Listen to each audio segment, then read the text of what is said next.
and welcome to the Capital Conversation with me, Michael Hayman. My guests today are Olga Polizzi and Sir Rocco Forte. Together, they are the brother and sister at the helm of Rocco Forte Hotels. Its London flagship is the legendary Browns Hotel, right in the heart of Mayfair. The Fortes are a famous family with a firm much admired for an iconic blend of British-Italian style. Their hotels are the choice of the wealthy the world over, delivering the dream of 100% luxury to the 1%. Sir Rocco, Olga, very warm welcome to the show. I'd like to focus on this idea of the dream. You've had 20 years in business, I was reading. Happy birthday, if I may start. Tell us about the dreams and nightmares along the way. Sir Rocco, perhaps I could start with you. It doesn't feel like 20 years, actually. It's always amazed looking back. But it's funny, you know, there was a sort of clear idea of what we wanted to do, and we were in the hotel industry. We wanted to be in the luxury segment. It was a small business. We couldn't aspire to a wider context, and the idea was to create luxury hotels which were slightly different. Luxury hotels in those days particularly were very pompous. They could look down to a guest they didn't know.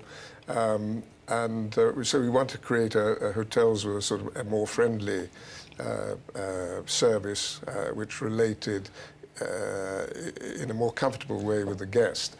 And the other aspect was a lot of hotels, international chains, did the same hotel everywhere. It was to create hotels which related to the environment and the country they were in and so on.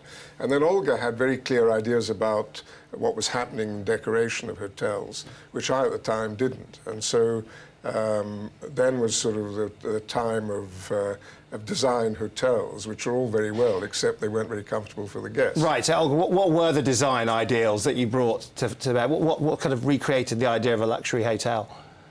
Well, I think perhaps to make it better than home, you know, so that people weren't sort of... I always remember, you know, going into some of those Parisian hotels and you had to go to the hairdresser and do yourself up before, otherwise the concierge wouldn't even look at you. And so it was all a little bit to do with that. And the look of the hotels, they're much more eclectic. And if we're doing a hotel in Rome, I'll look around Rome, I'll see what they're making there, what they're doing there, what the whole thing feels like. I want people to wake up and think, I'm in Florence, I'm in Rome, I'm in Belgium, I'm in somewhere in Germany. So to feel where they are. Right. So just looking at the actual business, I mean, you benefit from a very famous name in hotels and entrepreneurship. When you look at the Forte name today, what does it feel for? What does it stand for in a contemporary setting in 2017? Would you say the values? Well, I mean, basically the underlying values are the same as they've always been, and values should be and are. There's a continuity to them. And the reality of luxury hotels at the end of the day is that you give personalised service to the guest. All right, you did it in a slightly different way 30 years ago, 40 years ago, but the underlying basis is the same. But is there an edge that you get by being a family business with a very strong continuity in that you wouldn't get from somewhere else? We're hoteliers, and we always have been, and it really is in our blood that, and we really care about every single guest. I get so upset if I see somebody not being treated well or not being sat down quickly, and so I think that hopefully that comes through. We really, really care. And we want people to have a good time. The Telegraph described... We're not just owners of a business. Right. We're actually actively involved in delivering to the customer, which was a big difference. It's a combination of those two things enables you to deliver in a way that other people can't. So when the Telegraph described you as quintessentially British but with a European playfulness, does that capture the Forte family name? Sobriquets never completely work, but I mean we're of Italian origin, and that's still very strong in us, and our children speak Italian. I married an Italian girl, So there's a sort of continuity with Italy, but we're also very proud to be British and very much involved in what happens in this country. And my father always used to say this is the best country in the world to live in, and I still feel it's the same now. And just while you mention your father, I mean, you've talked about being fortunate to sort of have this sort of almost in the genes. I mean, you've talked, Olga, about the energy you have as genetic, whereas I think, Sir Rocco, you've talked about that, you know, having generations of entrepreneurship in the blood is part of what makes the business special today. Is there more to it than that? And can you actually pass it on to the new generations that are coming in to the business? I think so, and also there's a sort of decency. My father always used to say, again, if you lose your good name, you lose everything. And that's still very important to us, and our children are brought up in the same way. So I think... Also, they're brought up in, you know, in a business environment. I mean, my children, you know, did in their school holidays, half of them they worked in hotels, not necessarily my own university holidays the same. They grew up with it. You come home with, talk about it. So they grew up with it, and they sort of we always lived it from talk a very early age. And they've entered the business. I mean, much has been made of it. I mean, mainly in terms of when you're going to retire. I sort of felt how much you feel when you're reading all this. But in terms of this new generation, what do they bring that's different in terms of the lifeblood of a business? You realise you've got to a certain age when people start talking about succession plans. Are you both chips off the old block of your father? Do you think you carry certain of his values? I mean, are there some special traits? Yes, very much so. And I think I learned so much from my father, and you know, and believed in what he believed in. I think we, you know, at the end of the day, we have the same vision, and we care in the same way about what we're doing. I mean, you mentioned, Sir Rocco, that when you had the most wonderful relationship with him until the succession point. In terms of the lessons you've learned, in terms of how to do it right, what would they be? Well, I mean, I think you know, you understand if you're the sort of the junior, you understand, you know, which I was with my father, and then at the end of the day, he was taking the decisions, and I think his failure with me, if you like, was that he never gave me any responsibility until I had a lot of responsibility. With my children, I've tried to give them responsibility earlier on, but you also understand the junior's point of view when you've been the junior, and you understand what your children want, as well as what you want. A little bit too much. They get a little bit too much, right? Another thing that's notable is the fact that you now have a new financial partner in Strategico Italiano, the Italian Sovereign Wealth Fund. Does that change anything when you have a kind of external investor in terms of a family business's view versus the potential short-termism of an investor? No, well, they're not short-term investors, because I wouldn't have done a deal with them if they had been in the first place. So they're taking a very long-term view. They don't interfere in the business in any way. Obviously, when it comes to investment decisions, major decisions of that kind, they want to have their say as well. But I mean, we're leading the business and so on, and they try and help us, particularly in Italy, to find our way through. So no change to the culture. Not really. No, not at all. Really, they're on the board, and you know, obviously we keep them informed with what we're doing, but they leave it to us to run the business. It creates a discipline. Also, having a board on the outside, you know, you treat the board as something quite serious. What about you two as a double act? What's it like when you're actually a brother and sister? I mean, it's a relatively unusual thing in business to be. I mean, a lot of the startups you interview are very much the strangers that come together. What happens when you actually are family? How does the dynamic work? Well, he does his bit and I do mine, and then sometimes it comes together, and we usually agree with each other, and now and again we don't, but he's the boss and he has the last word.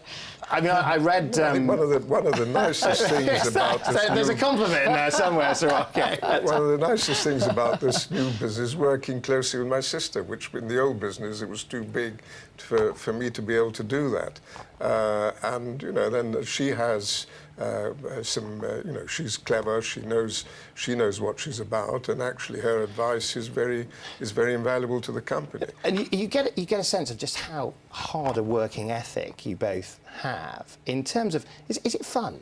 when you work so hard in terms Some of it. Yeah, but I mean, you wouldn't do it. I wouldn't do it if it wasn't fun. It's a thing that motivates me more than anything else. I mean, Olga, I've heard you describe yourself as completely obsessive, compulsive, and that goes to even to that you're unable to resist straightening the furniture in rival hotels. I mean, is that still the truth today? Well, I suppose it is. I mean, so, you know, it isn't always enjoyable, but a lot of it is. And as you get older, you think, well, I might as well. I'm not a lady who lunches. What would I do if I wasn't working? Right, well, listen, we're going to have to leave it there for the first half, and it's time for a short break. Now, when we come back, we'll be gazing into the crystal ball because we'll be looking to the future and what it might hold, both for the Forte family and the hotel sector, but also London itself. We'll see you in a moment.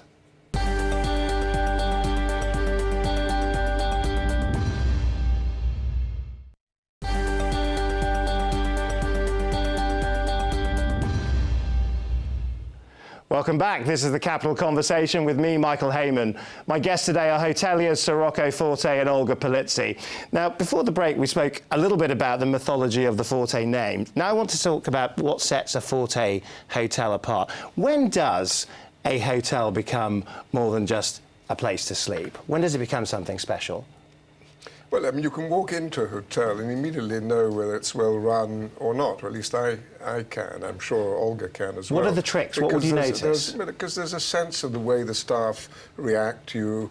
There's a sense of, in a really well-run hotel, there's a sense of welcome and warmth, which you don't see in a lot of hotels you go into. And is that built through training, or is there something about culture? Yeah, it's built through training. It's built also by the fact that that's what we talk about all the time, and with our general managers, I'm doing that all the time, which is part of the training.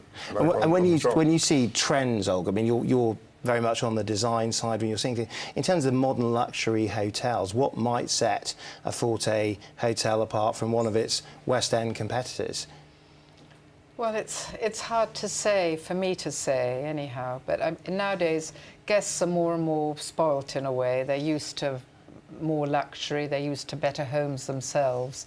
So when we first started... Does that make it an arms race? Do you all have to sort of keep on... Yes, you do. Yeah. You have to keep thinking. You have to keep moving. You can never stay still. Everything you do, you look again, you redo. And, you know, when we first started, rooms were 35 square metres, and that was a decent-sized room. Now they're 55 square metres, and that's not huge. So it's almost the size of a small flat. Yes, yeah. It is. I mean, it's been reported that you hate teas maids, bowls of potpourri and trouser presses. Are there any other no-nos for a Rocco Forte hotel?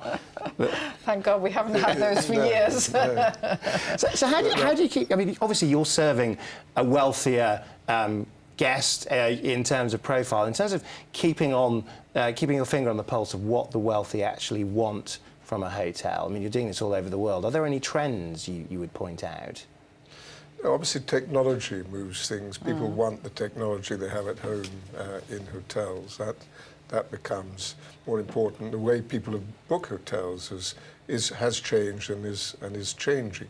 Although the luxury sector, people are much more dependent on travel agents, particularly the American market, which is our most important market in Europe.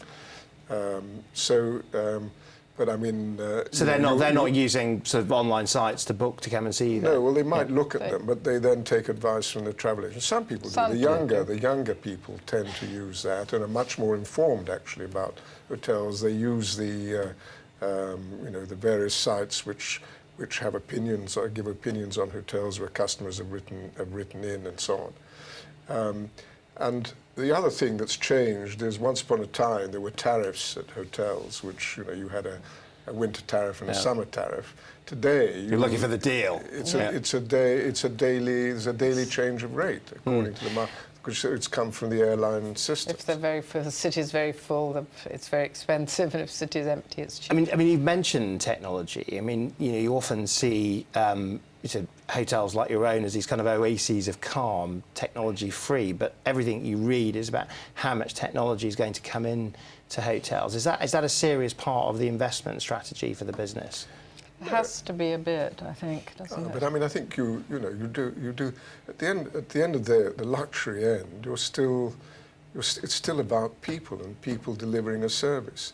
if you're pressing a button and getting something out of a machine, it's not service. I mean, you've been relatively dismissive of something like Airbnb. I mean, I was reading an article which was saying the move by Airbnb into the luxury market. There's a $10,000 a night estate that apparently Beyonce and Justin Bieber are making regular sort of visits. I'm sure not together, but in terms of an Airbnb sort of special. Oh, that's a one-off. Is that going to be increasingly what we see in terms of the sharing economy, where they're after some of that luxury hotel market, or do you think there's always a special place for businesses like yours?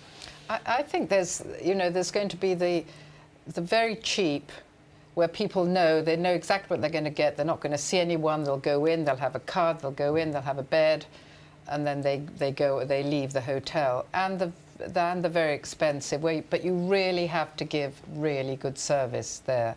The service is a thing that makes any good hotel stand out. And people go back because they like the staff, because they start to know the staff. The staff. So it's a very human. It's incredibly business. human. We haven't changed as humans. We still want the same thing. We want to be looked after. We want to be helped. What about things like review sites and TripAdvisor? I mean, a lot of hotels feel that they're very much almost a hostage these days to these review sites. Does that affect a luxury hotel in the same way? Yes, it does. And you can manage your review sites, and people do that. Well, now you can. And in the sense that you've got to respond to customers who put in bad reviews immediately. And you have to encourage customers who've had a nice stay to write a review. That's an active part. It's part of the battle is to get the people who've had a positive experience. Which I hate. Which I don't really like. I never read them actually, but the managers. But a lot of people do. You see, and you can have. I've seen our hotels move their scores in a city quite significantly over a period of 2 or 3 months by actively managing the site. Let's turn to London as a sort of world capital for luxury, if you will. How confident are you that with all of the turmoil and change in the world at the moment, that London continues as that sort of flagship location? I think it'll always be important, like Rome, like Milan. I mean, it's a unique city, London. I mean, London, Milan and Rome is a beautiful city. And probably if I had to live anywhere else other than London, I would live in Rome. Milan is very much a sort of business, much more business type of environment.